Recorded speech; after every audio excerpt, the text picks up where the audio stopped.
All right. Welcome to another episode of The Critical Social Worker, a revolutionary storytelling podcast.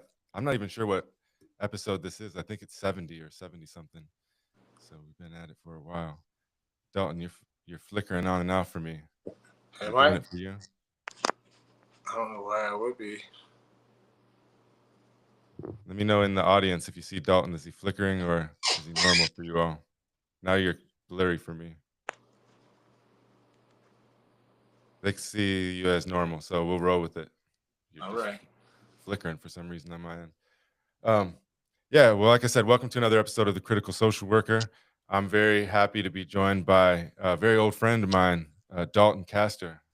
It's great to be alive, isn't it, Dalton? It is, man. It's an honor to be here. In general, just life.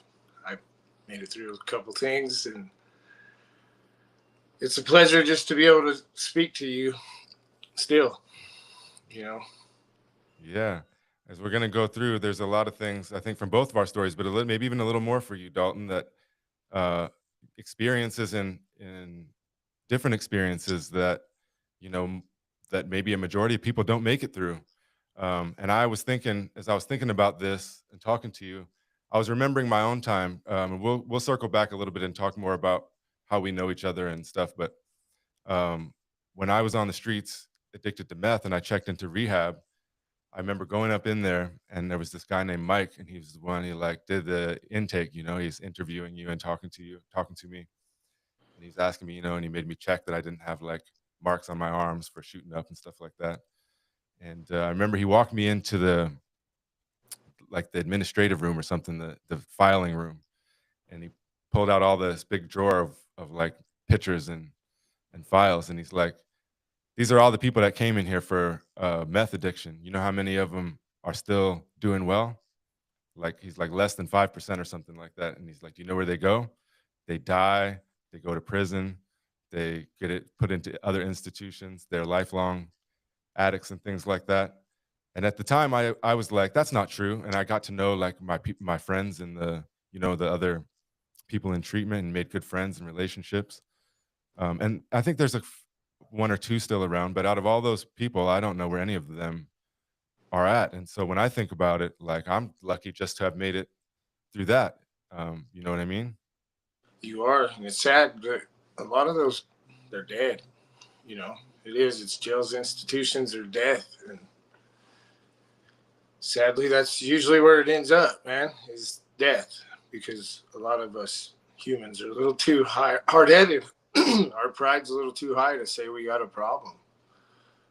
You know, when we do, it's just plain and simple. We do. I've had a couple different problems throughout my life, like meth being one of them. That's where I met you, I believe. Um, both of us. I remember being on the streets too. It was a tough time down there in Ogden, Utah. You know, It's funny to think about.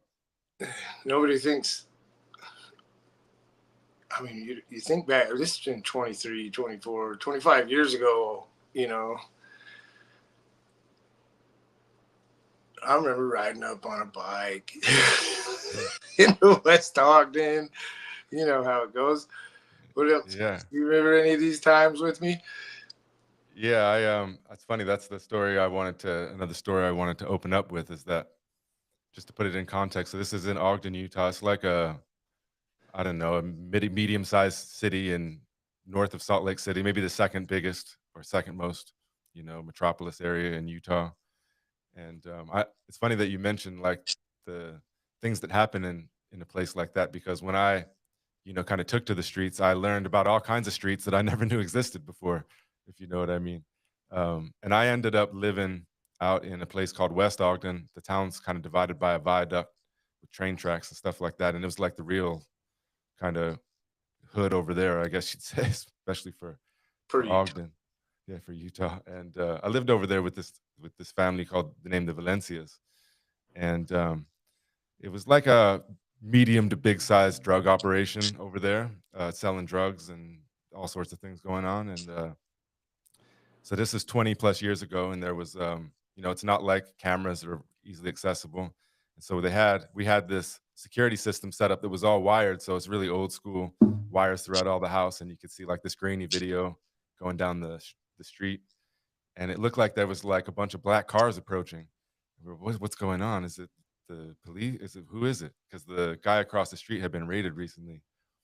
And look at it, and there's somebody on a bike coming up in front, and we see it come closer. And I didn't know you that well. I knew who you were, but I didn't know you that well at that time. And you come riding up on a bike, and there's like a ton of police. And I don't think they were following you. They just happened to be coming. And actually, now that I think about it, when I say that the guy across the street got raided, that's when he got raided, when they followed you in there. Yeah. Right? I thought they were following me to the house you guys were at. So, I mean, I ended up trying to knock on the door. I remember that. And then jumping the back fence and running out of there because I didn't know what else to do. I'd never really been surrounded by cops before, you know. And that's a very tough time in life right there. Like, that was it. I was riding up on a bike, probably try to sell it for a little meth, you know, because that I stole from somebody already. You know, I probably stole it from a kid. That's just sad times back then. And it was such a young age. And the crazy part is I see people getting into it at a later age, like it seems these days. Or they just, maybe it's just they like you were saying earlier, they just got back on it. They never really got off. They've hit it so well, but it's just coming out now because it's an addiction. It ruins you. Like, we think we can hide from it. We think that it's helping us, and it's just straight destroying you. That is a funny story, though. I remember that well for being 20 plus years ago, riding up on the bike, and then all them tough times. I mean, sleeping in abandoned houses, getting chased from people, getting beat up, jumped, you know, like it was, nobody ever said Ogden was crazy, but it is kind of when you see the nightlife, I guess. The life we used to live a long time ago it's still there. Yeah, I think there's a lot of wild things that go on that people don't know about that, you know, you might read about somebody getting arrested for this or doing this or whatever, but there's all kinds of things that are going that the mainstream folks that go to work every day don't have any idea about, and some certain craziness. You know, I remember you remember Kira, I ran into her mother in Morgan, where my mom lives, when I was visiting a couple of months ago. And do you remember, Kira had told me a story once, just to speak about how how close life and death comes in these situations. And I remember she told me a story about, I can't even remember the guys' names anymore. It's been so long. I would have been able to tell you 10 years ago. But there was some guys, you know, some real shady characters that Kira used to hang out with. And they had you in a house, and I don't know if you stole from them or what, but they was going to kill you. And she gave you the tip, and you got to run away. That happened. I did. I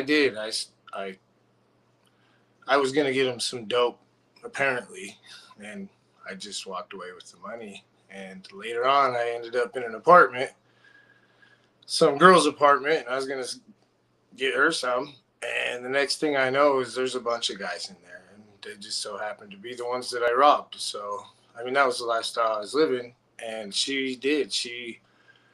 there was a kitchen over here. She's in the front room, and they've got me back in this little deal, and they're all in the kitchen discussing where they're going to put my body, I guess, after they kill me.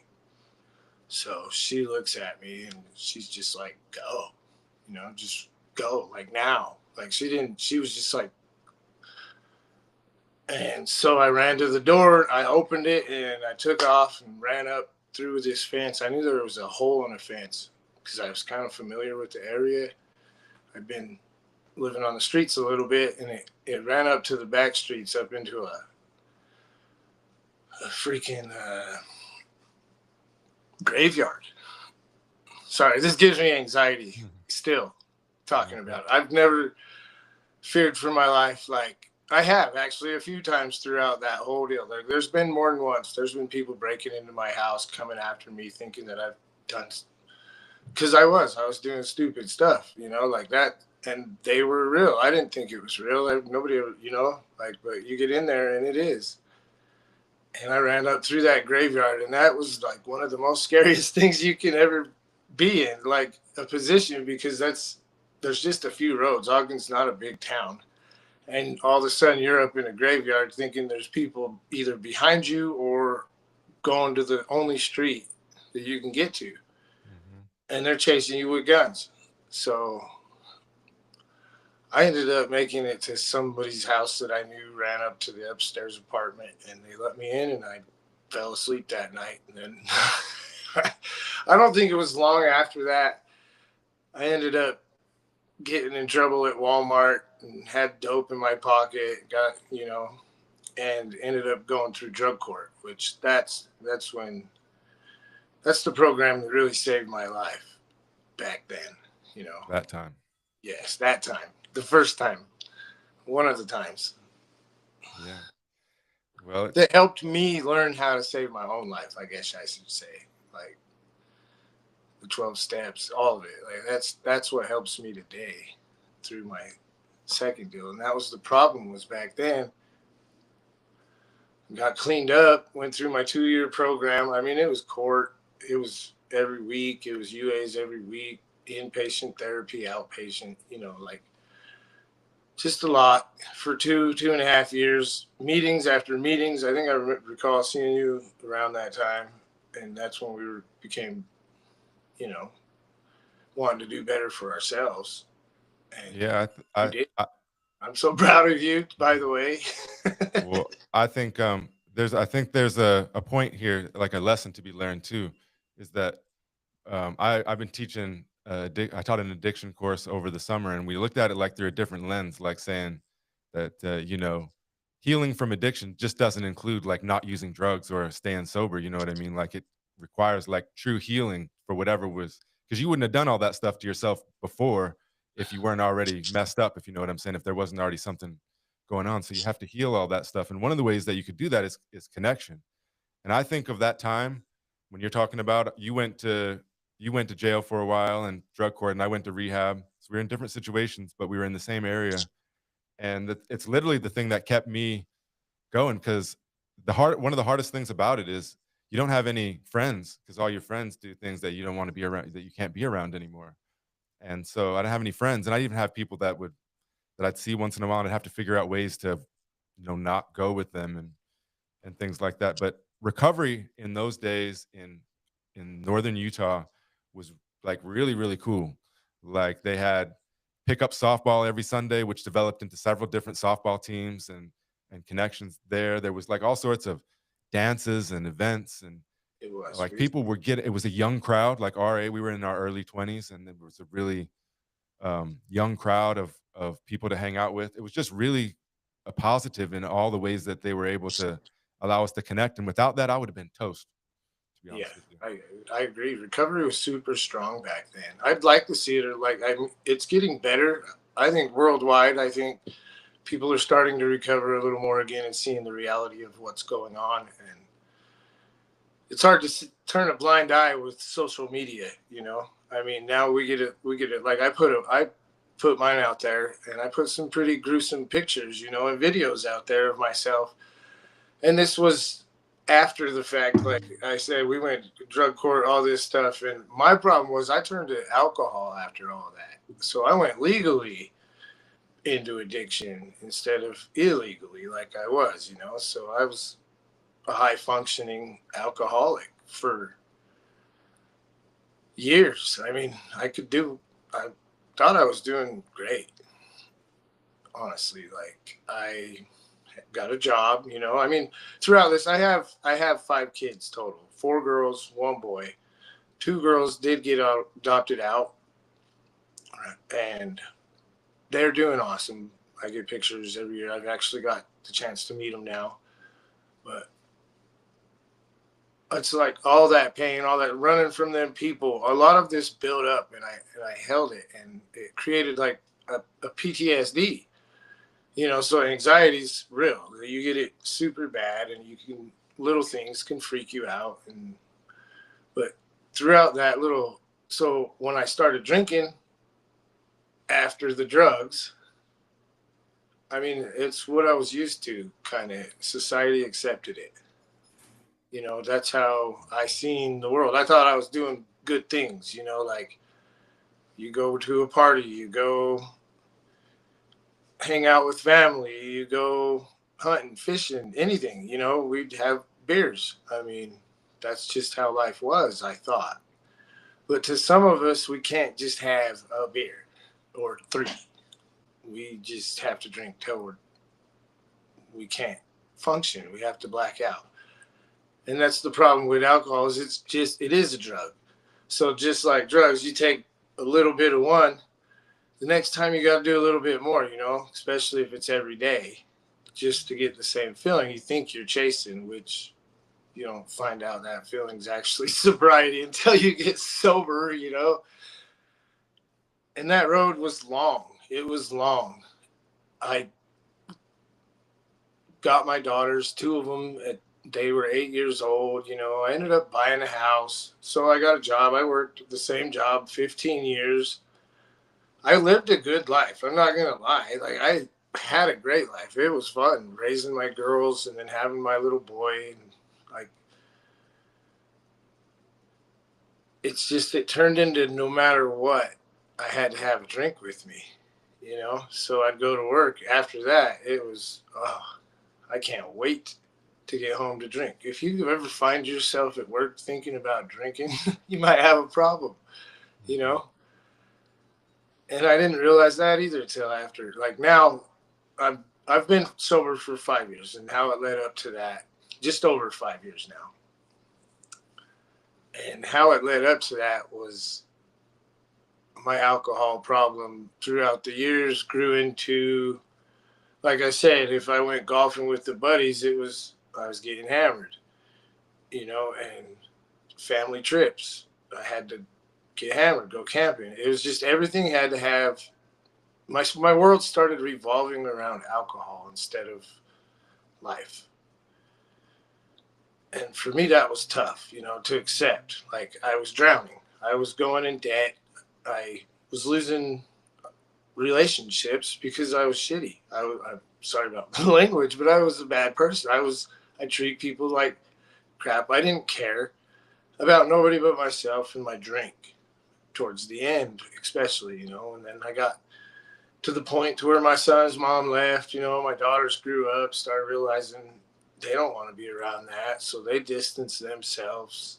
Like, it seemed where I was alone. All of a sudden, I'm sitting there with a bottle. That was my only friend, I thought, you know, for years, 20 years. And then the next thing you know is I was going to go golfing actually with my son. Like, his mom had left me, whatever. They moved away. That one hurt too. So that just, everything kept adding up, and I would use it as more of an excuse to drink just more. So I didn't have to feel it even more. You know, they ended up in Nevada for a year, and I just didn't want to feel it at all. No man wants to be like, I'm garbage. I lost everything. I still had my house at the time, but I didn't have a soul. I gave it to alcohol. It was tough to accept, and I was gonna go golfing with one of my other buddies, Cody, and my son one day after they had returned. So they moved back, and I was so far deep down into being sick with all this, and 38 years old now, you know, at the time. The next thing I go, all right, I got to go across the street. I couldn't forget to get a drink, you know, so I was going to my neighbors because I was out of alcohol. I was laid off for COVID. That's what had happened is now I had an extra 8 hours to drink that I used to be at work, you know. Got laid off for COVID, was drinking, ended up going across the street to grab one more drink, and I just couldn't drink it. Like, I felt there was stuff going on, but I just was like, I can't. And I went in their basement, and I just laid down, man. I was like, all right. I couldn't do anything. Like, I left. I figured my buddy would call his mom, and I mean, I was done fighting. I gave up, I guess, you know. Alcohol won at that point in time.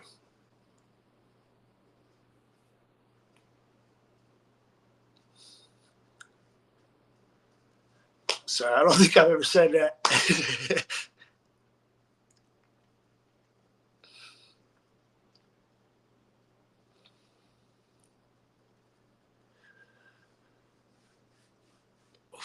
It took a lot. My daughters came down to that basement and they pulled me out with my buddy.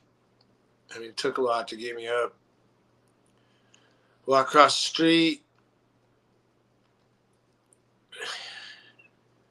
Just get my buddy's truck. And I remember telling him on the way, he was going over Riverdale Road, taking me to the hospital. He was just flying. I was like, dude, like, I'm pretty out of it by then, you know. I don't know I think, well, at the time, my liver, kidneys, everything was shutting down. My gallbladder's all infected. I didn't know, but, you know, and I was just like, hey, you ain't going to get us there any faster, you know. You're going to get us pulled over. That's like one of the last things I remember saying. And the last thing I remember him hearing was him pretty much saying, buddy, trust me, when we get there, he's like, I ain't going to pull over. And when we get there, they'll help me get you in that hospital. That's how bad you are. And then I went in for a week, was all withdrawal. I made it through the withdrawal somehow. I've heard that's like just one of the worst. That's where you die. You know, people can't make it through that part. Somehow I did. I do have video of that on my Facebook if anybody ever wants to go check it out. But it's pretty.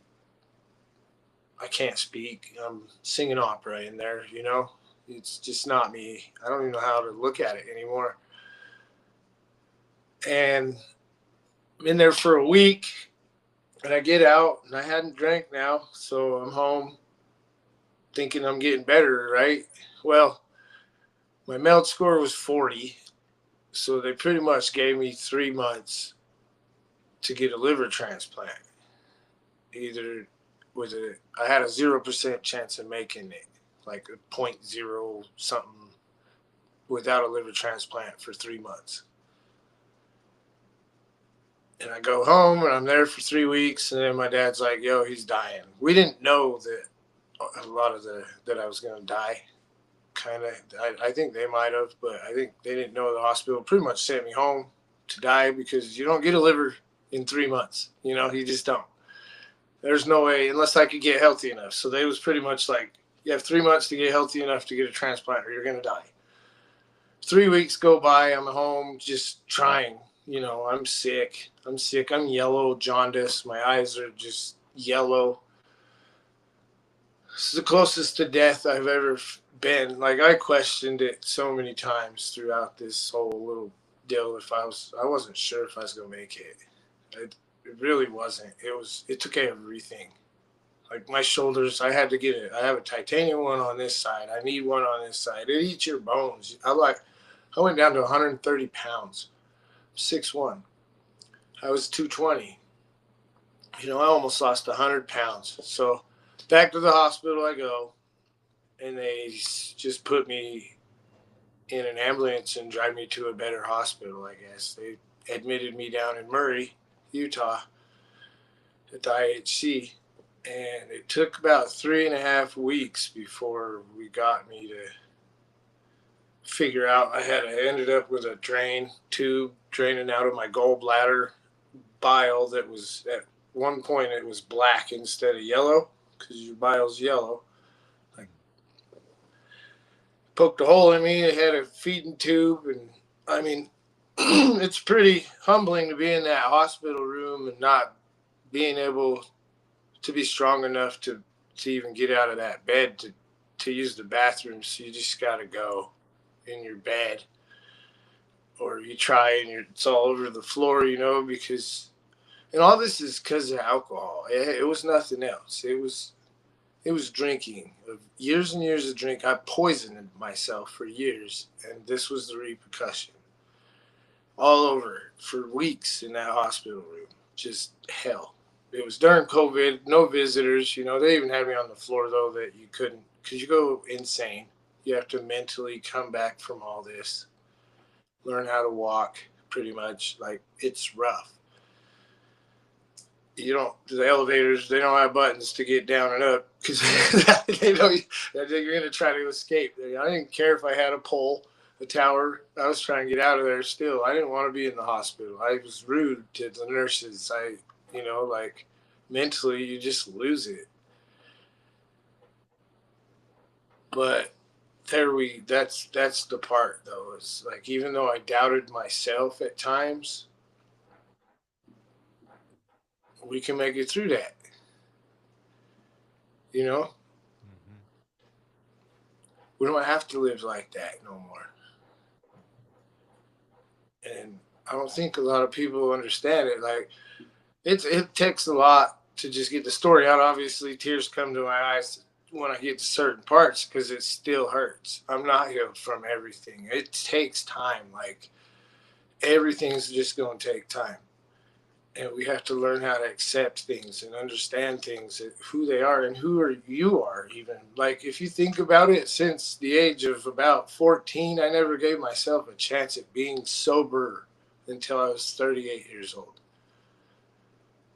And that was a rough sober up until now, about 5 years. I mean, everything hurts, but I'm getting better, I think. So it makes everything get better around me is what it is. And people come back into your life. I'm building my relationships with my family, like my mom, my dad. I couldn't imagine life without them. My sisters, my kids, just all of it. And I just about drank that all away. And I was blind to it. That's the thing. It lets you think that everything's fine. Yeah. Sorry, I'm going on and on here about like just going into details here. It's a good story, and you must have, your family must really love you, Dalton, because I just from a few interactions, I haven't lived in Utah for a long time, but when I did, I check in on you, and towards the end, you weren't really able to be checked in on because you were just so like even on the phone. And so I know that if you were talking to me that in such a way that for sure you were mean to your family and you talking about even to the people at the hospital. And so I just want to say that because from my end too, I mentioned the whole recovery scene, but also having family for me was vital. And I'd done so many wrong things to them. And so for them to back me up and support me like they supported you, it just says that it also takes, folks to love and care about us and to, let bygones be bygones to some degree. But I was curious, Dalton, when did you know so I remember from when I was on meth, I woke up one day and I was just like, I'm done. Like I was in a really shitty place. I didn't want to be there. I knew like I was going to stop and do something different. But you mentioned being in there and not wanting to be in the hospital. I'm sure, you'd been on the booze for so long. When did you know that like you had changed or that your life was going to be different from now on? I believe it was after I made it through the withdrawals of that. I I said I ain't drinking no more. I had to tell not just myself, I had to make a promise to everybody, and then I had to decide to fight. And even I've lost good friends through the same thing, like throughout this whole process. Like it sucks. It sucks watching your best buddy sit in your driveway while you got a tube sticking out of you because he can't stop drinking, and then months later he dies. So I don't know. I guess that was it. It was right after the withdrawals, and I had to make the decision. Like, do I want to live like this? I'm not going to live. Obviously, it took me that long that I was just going to die. And so I try to spread my message as much as I can to not let other people get that far. Like it's real. It can take you, and it will. Like there's not. Some people can have a couple drinks. That's okay. That's fine. That's you. Some people can't, and they need to be the ones that understand that, because it'll kill us. And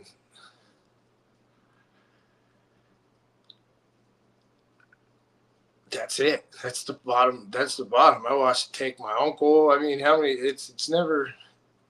It's never. I'm surprised it's still legal. The only way it is, in my opinion, if I can say an opinion here, is that it's not.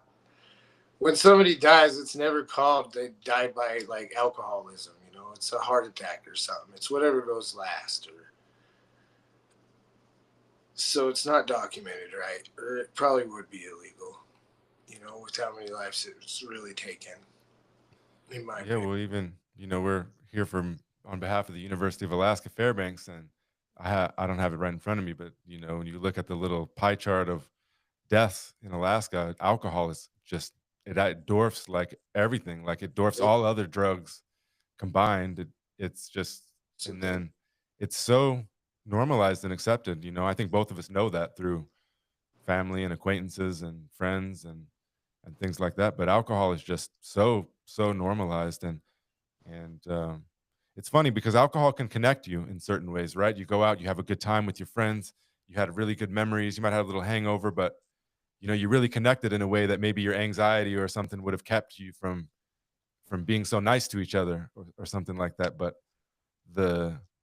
especially over time, but there's individual instances, but then over time, if you're drinking, especially drinking too much, like there's just a huge dark side that unfortunately I haven't went all the way down that road. I've seen you do it. I've seen other people do it, but even me, it's caused me to do things that there's no way I would have done under a normal circumstance, and put me at risk of jail and hurting other people and things like that. And so, um, I think a very sad part of our culture in America right now is just that we're unwilling to really talk about that. Like you said, it's okay if you're going to drink and if you're going to have some drinks, and then that's a personal freedom that you have. But we don't really have the conversations about just how much harm that it causes. We don't. We don't want to. Because everybody that you'd have the conversation with is drinking. So they'd rather just keep drinking it. You know? It's funny, the softball, though. Like, that was big for me back in recovery, too. And then where I ended up tying my alcohol to softball, too. So I had a fun event to do that I could drink at legally. And I did that for years, So, I mean, yeah, I was in good shape, too. So, I mean, I was living my best life. I was a good ball player by all means, There's no reason it wasn't even drunk. Like, but can you imagine the person I could have been without all of it? I mean, I wouldn't be who I am now. I love exactly who I am. I know I've went through everything that I've went through because to learn what I've had to learn, just to show other people, like, obviously we can make it through hard things. We can do hard things. We can make it through. We can live different than everybody else. We don't have to live like because everybody else goes to the bar, or I mean, you can even go to the bar. You don't have to have a drink. Get you something else, like change it up. Maybe try to be different. I mean, it's been way too acceptable for way too long. It's starting to cause even more and more deaths. COVID was a big factor in it. That's what brought it all out, was because all of a sudden everybody's at home. You're essential, and then you're not. And you already had a problem drinking, but you didn't want to accept that. You didn't realize it. But now you woke up at 3 o'clock in the morning, knew you didn't have to work, so you picked up a drink. Drank for a couple hours, 5 in the morning. Now you pass out, wake up at 11 in the afternoon. Might as well have another drink. Like it gets to that point if you let it. And I did. I took it all the way to the end, and it's not pretty. I don't want anybody to ever have to live that lifestyle or come back from it even. It's not easy. It's taken everything I have. I'm still struggling, like for one, I'm a single dad, income wise, single incomes. It's rough out there anyway for everybody. Like it's been rough, and to come back from that.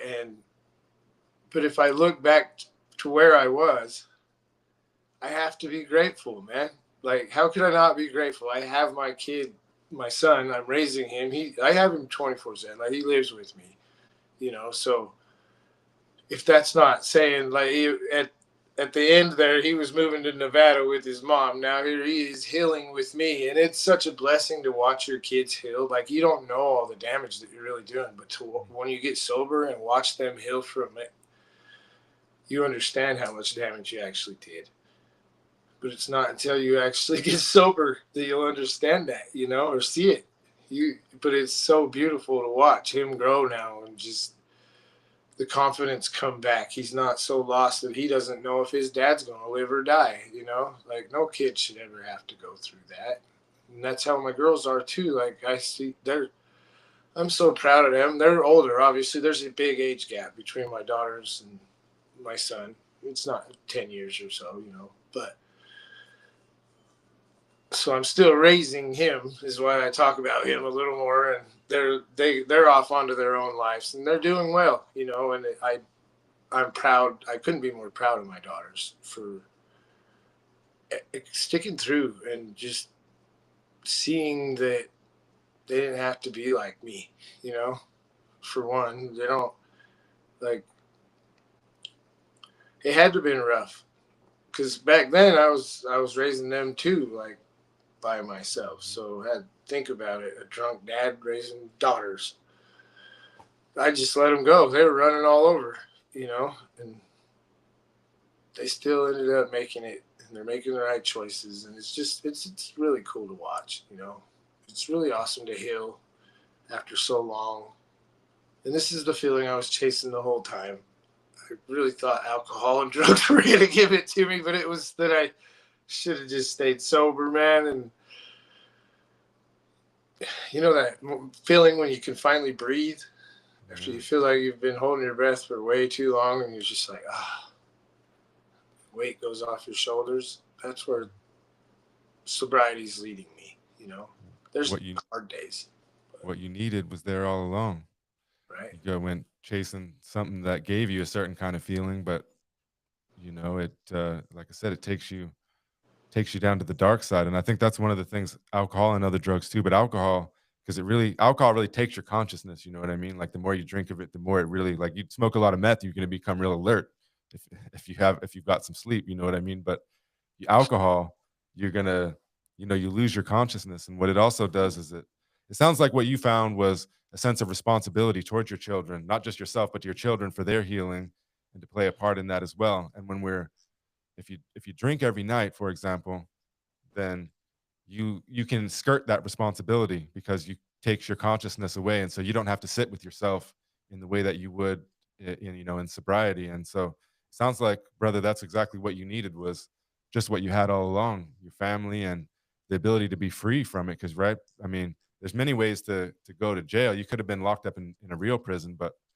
having to drink all the time might as well have chains on. Oh man, yeah, that was probably worse than any prison. Almost like, because if you think about it, towards the end, you are in prison yourself. You just sit in your own room. Literally nobody wanted to be around, and I don't blame them. Like, even like you were saying back then, I'd call. I remember I'd try to call, and I'd be like, "Why doesn't he answer?" or something. I know why now. I do, and I'm sorry that I turned to that way. Like, to a lot of people, and it is like one of my big deals is, if you haven't done them 12 steps, you should at least give yourself a chance. And do them once too, because them will help you the rest of your life. It's kind of like a lot of people use AA meetings and NA meetings to do. I don't these days, because I did learn a lot of tools back then. I did need it back then. Trust me, 20 years ago, and I learned what I needed back then to stay sober. Now I just didn't know how to use it until I got away from alcohol.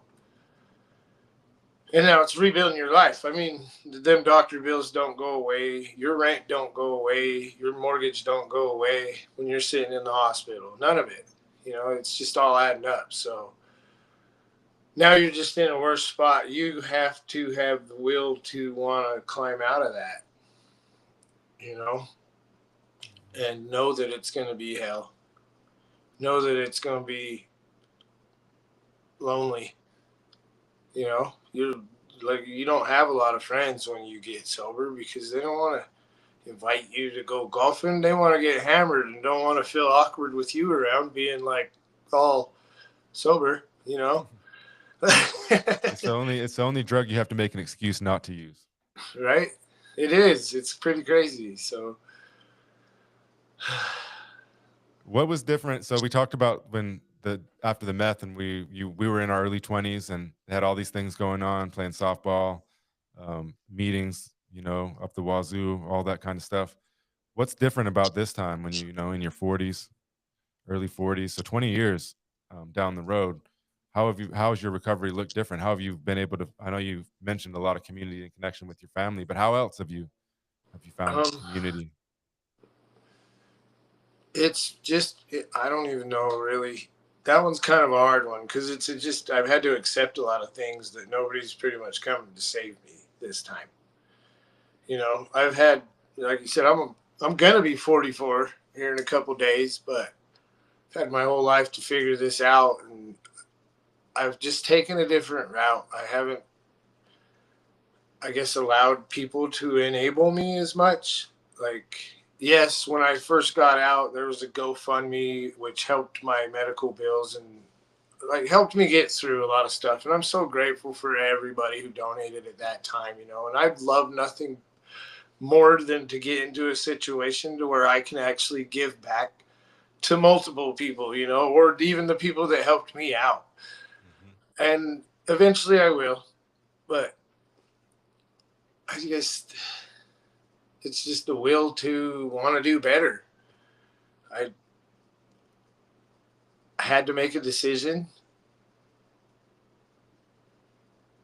to, I guess, I don't even know, man. It's just, I had to make a decision to quit and I've just done it. And I've had to accept everything about it, you know, Yeah. do my work, sit here and accept, okay, maybe, I mean, I am not, I still have to work on things daily. Like I have an attitude, you know, I got a mouth on me.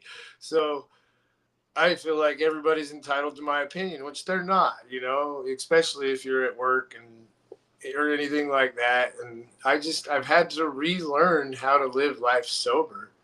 And it's become interesting to me, I guess. I found a new passion in being sober instead of wanting to escape reality all the time.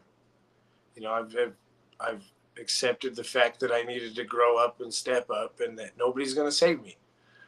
The only person who's gonna like where I was at in life, like I said, I pushed everybody away to the point to where there's nobody that's gonna help you. So you're gonna get left with a choice. Do you want to live in prison? You want to die an institution, or are you gonna change your life around and actually fight for yourself and fight for what you know's right? And fight for who you know you are. Like we get lost up in things. Like when I drink, I would get lost in battles with the girlfriend or even the kids and just a one upper, you know, oh, now I'm drunk. No, and hurt feelings just for because we thought it was fun. We didn't know how deep it really went, though, you know.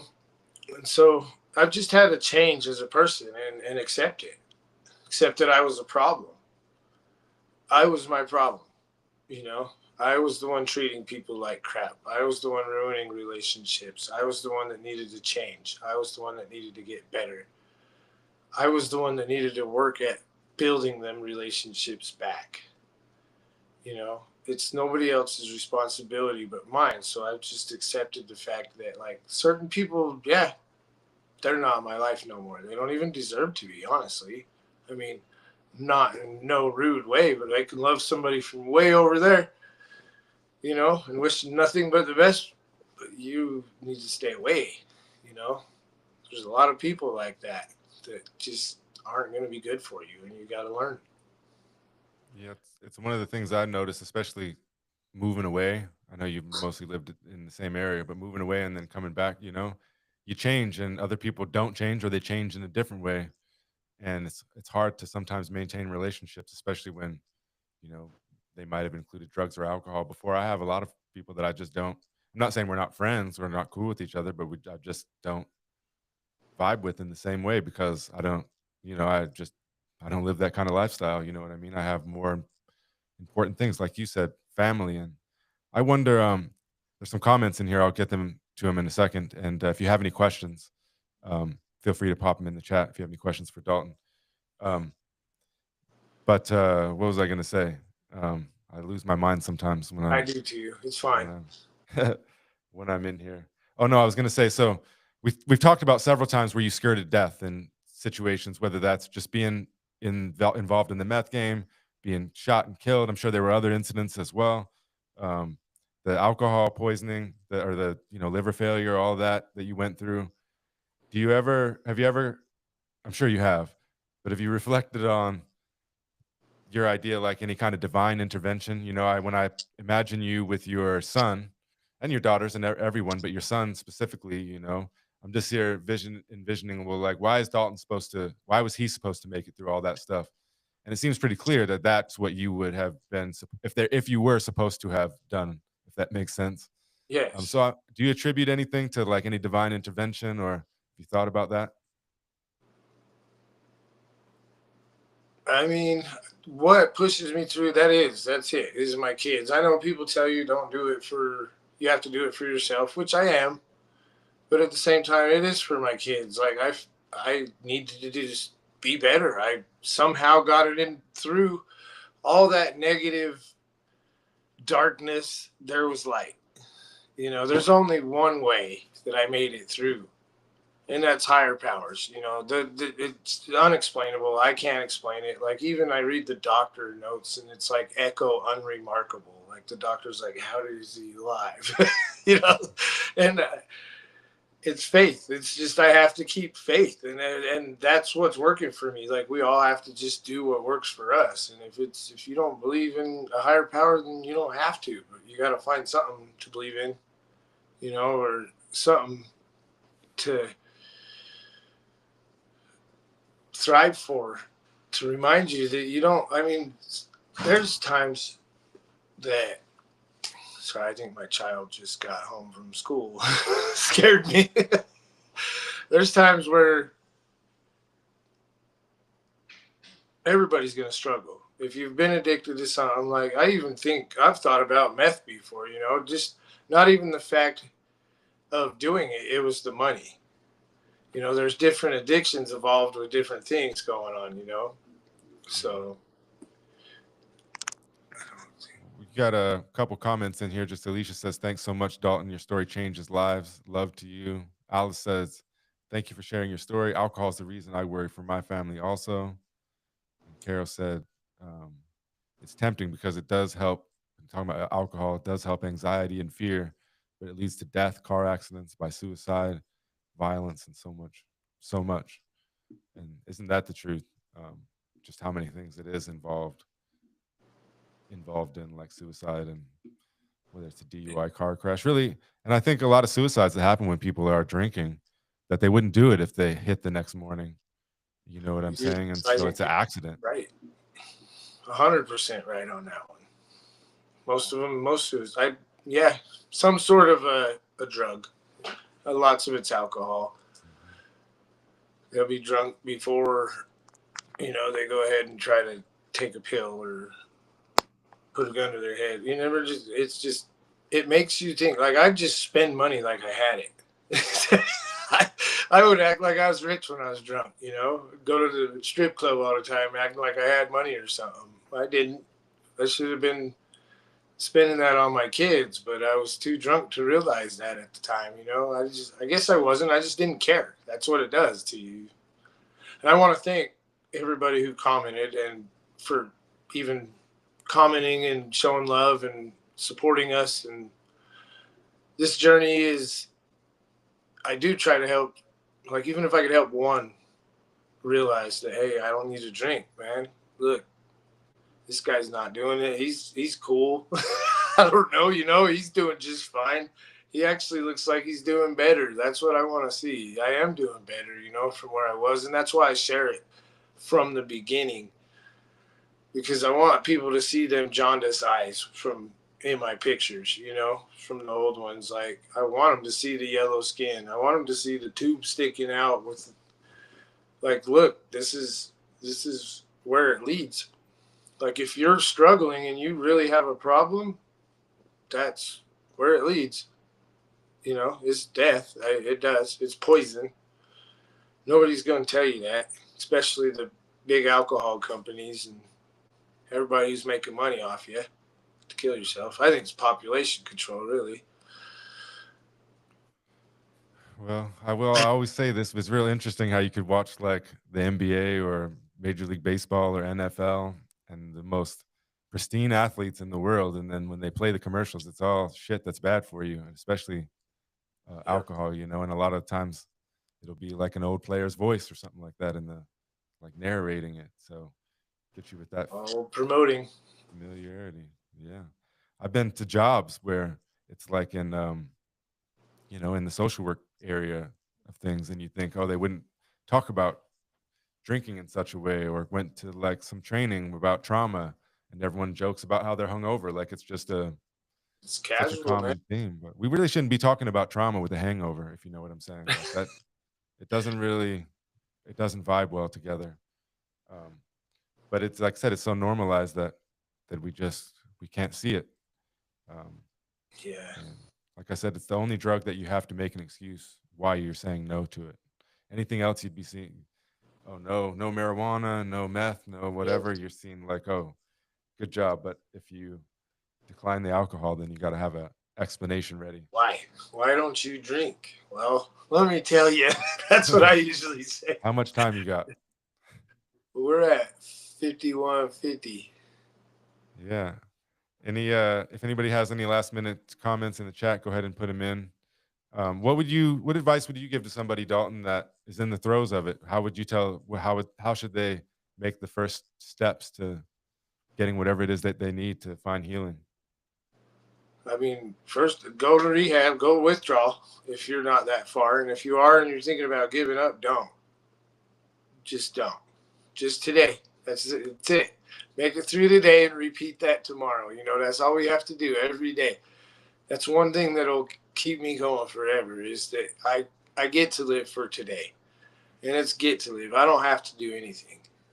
You know, I get to. I'm blessed to be here. I get to be here. It's an opportunity. Another one I'm blessed with. I don't even like, I'm grateful that I've even been able to get back to work, you know, and it's because I didn't give up. I didn't stop. And if you don't, I mean, obviously you keep working for better, you're going to get better. It's put in what you put out, you know. Putting in negative, I don't care. I'm just going to drink every time. What is that putting in? Negative, I don't care. That's what you're going to get out, you know. So Mhm. just keep going. That's all I do really have with it. Just for today is the best slogan you can ever have. You know, we got to Live make it for through today. today. Make it through. Yeah. Well, I think, you know, that's great advice for anyone. It's just to make it through another day. I think another thing that is just important to mention is that a lot of the reason that we turn to drugs and alcohol is because life has been hard for us. Life is hard, and it's one way to deal with it or to cope with it or to make us feel better. And the truth is when you get off of drugs or whatever, you know, you come clean or sober, whatever we're calling it, life's hard too. Sometimes it's harder Yeah. for a Yeah. while, but Yeah. but accepting that life is hard is what brings out the beauty in it, if you know what Yeah. I'm saying. Because like the harder life has been for us, the more that we can really enjoy those moments with our children, if we're aware enough to do it, if you know what I mean. So Yeah. then those moments just become so beautiful, and you recognize like simple things. I notice all the time, like the trees outside or the wind blowing or shit that you'd never notice in, you know, when you're in the throes of things, or just a simple hug from someone you love, getting to go connect and share a meal. Like, you know, what could be better than that? Nothing. Yeah. We get the opportunity to be here, and I mean that alone. That I would tell people change it till you get to do things instead of you have to. You know, look at life like that for a few weeks and see how you start feeling about life. Like, oh, okay, It'll really help you. It's a lot of it's mental. We have to learn our mental state of being and relearn how we want to be. It's never too late to change. Hmm. It does take work, and you have to be willing to do it. And you're going to fail sometimes. Know that. Not everybody's going to get it the first time. But that doesn't mean you have to give up. Come back and do it again the next day. Every time you try it. If you slip, it doesn't make you a bad person.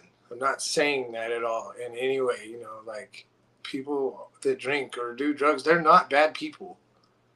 They're just not them. They're really not themselves at the time, and it takes a lot of understanding, like you said, to help get addicts through, to get them back to where they deserve to be. It's Everybody.